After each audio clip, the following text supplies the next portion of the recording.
or you can do this, but you need to glide the front and the back lightly and do this. I'll help you with that in a little bit.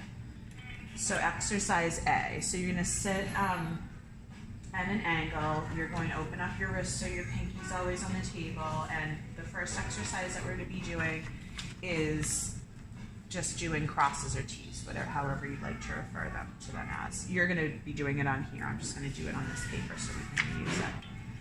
You're going to keep your pinky on the table, elbow, anchor the paper. You're going to reach away with just these 3 fingers. Where do you choose to have your pinky? Doesn't matter, just needs to be making contact.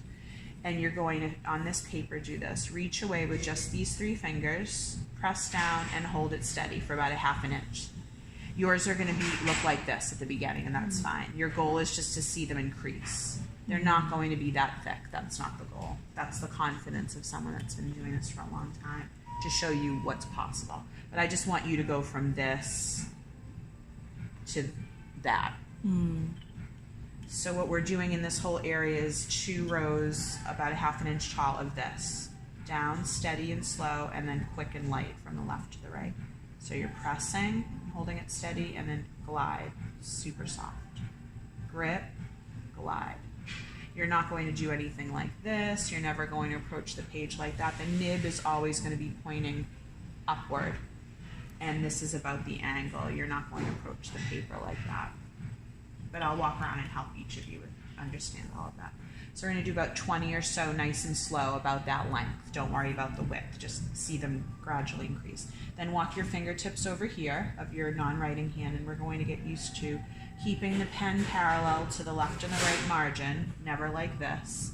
And you're going to glide up, feather light, stop, press, and hold it steady. Light, heavy. So you're not going to do a windshield wiper movement. You're not going to do this and that. The nib stays pointing upward, and the tines are always going to be touching each other, touching next to each other, no matter which thickness of stroke you're making. You're not going to twist or rock the nib. You're going to have the tines always touching. So light, heavy. Broad hairline stroke, broad stroke. When you feel the paper moving, you need to immediately move your fingertips to anchor the paper. And this should be a very firm, this isn't just like that sort of move. You're anchoring the paper. You had a question, Jasmine? Are the strokes straight or they're curved? Or it diagonal. So you're going to glide upward, light, straight, but diagonal, and then pull down. So you're making an upside down V. I'm sorry, I don't understand what does diagonal mean.